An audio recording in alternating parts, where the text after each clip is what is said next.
संवत 1256 में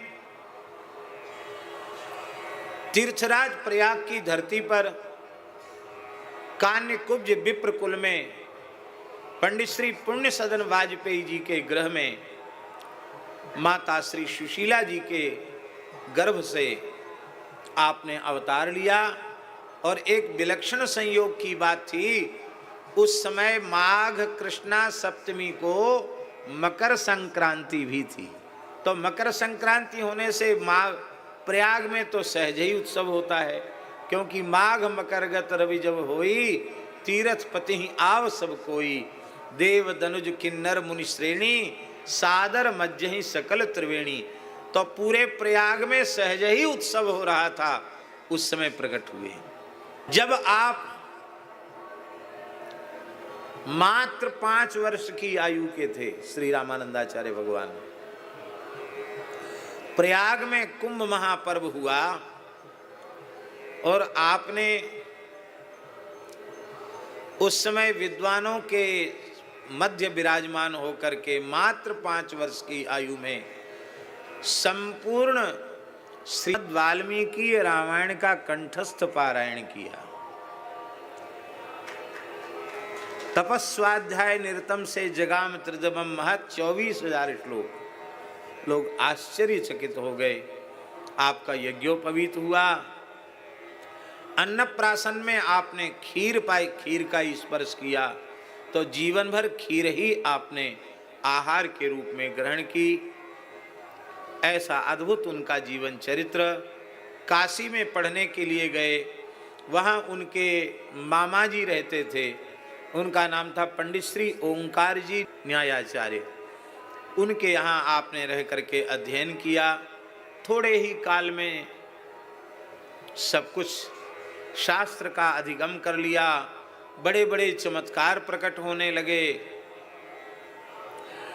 इनकी महिमा को देखकर इनके माता पिता श्री पुण्य सदन जी और सुशीला जी ये इतने अधिक भावुक हो गए कि उन्होंने कहा, इस बालक को केवल अपना पुत्र मानकर व्यवहार करने से हम ठगे जाएंगे। ये तो सब जीवों का उद्धार करने के लिए प्रभु ही प्रकट हुए हैं।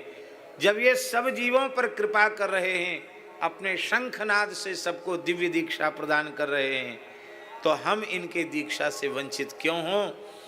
और अपने पितृत्व मातृत्व के अभिमान का त्याग करके अत्यंत दैन्य भाव से आपके पिता माता आपके चरणों में दीक्षा के लिए उपस्थित हुए। आचार्य चरण के सामने धर्म संकट हो गया। ये तो साक्षात मर्यादा पुरुषोत्तम प्रभु के ही स्वरूप हैं, ये अमर्यादा का कार्य कैसे कर सकते हैं। भले ही ये साक्षात प्रभु हैं, आचार्य स्वरूप में प्रकट भय हैं, लेकिन पिता माता को शरणागति देना, दीक्षा देना, ये मर्यादा के विरुद्ध है। तो आपने पहले तो कानों पर हाथ रख लिया। पिता माता ने अतिशय आग्रह किया तो आप अंतर्धान हो गए, बैठे बैठे लुप्त हो गए, अंतर्धान हो गए। मात्र 12 वर्ष की आयु थी। अंतर्धान होने पर माता सुशीला जी को इतना विरह हुआ कि माता सुशीला जी ने तो अपने प्राण त्याग दिए। वे प्राण त्याग कर भगवान के नित्य धाम में उन्होंने प्रयाण किया। पुण्य सदन जी असह्य विरह वेदना से युक्त थे। मामा जी भी बहुत व्याकुल थे, सभी लोग व्याकुल थे।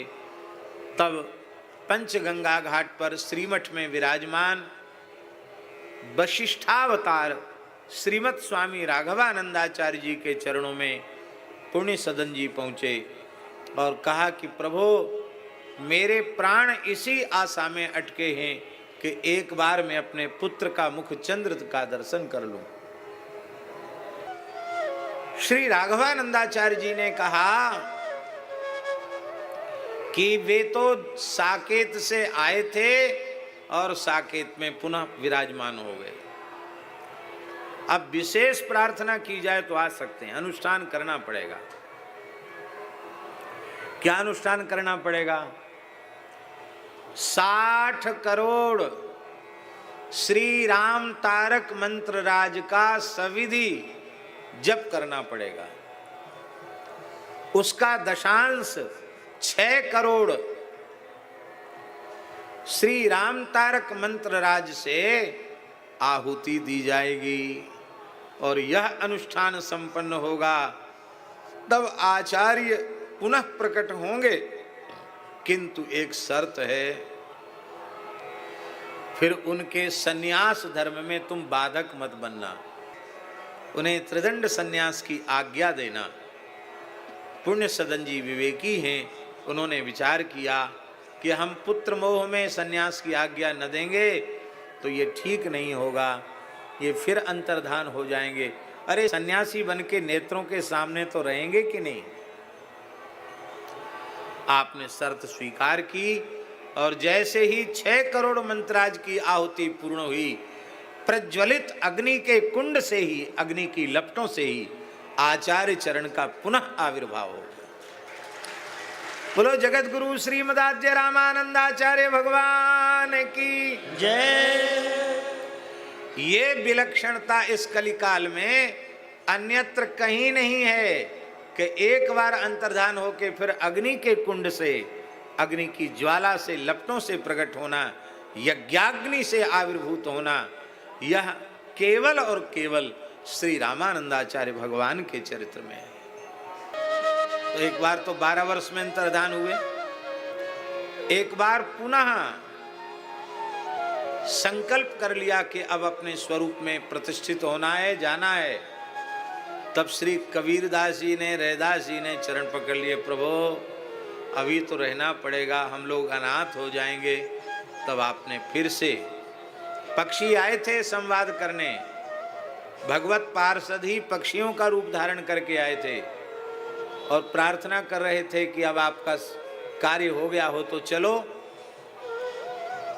कबीरदास जी ने, रैदास जी ने समझ लिया कि कौन आए हैं, क्या बातचीत हो रही है, चरण पकड़ लिए। तब बोले ठीक है, तब रह जाएंगे। आपने उन्हें वापस किया और आप रह गए। 1256 में आविर्भाव है और संवत 1515 में श्री रामनवमी के दिन सदेह अंतर्धान हो गए। 259 वर्ष धराधाम पर आचार्य चरण विराजे। इसलिए नाभाजी ने कहा, बहुत काल बपुधारी के प्रणत जनन को पार दिया। यही कारण है कि इतने लंबे समय तक विराजमान होने के कारण भक्ति का बहुत लंबे समय तक प्रचार हुआ। दिग्विजय यात्रा तो आपने जीवन में एक ही बार की, सब तीर्थों में गए, बाकी अंतिम क्षण तक भरत भाव से काशी में ही विराजे।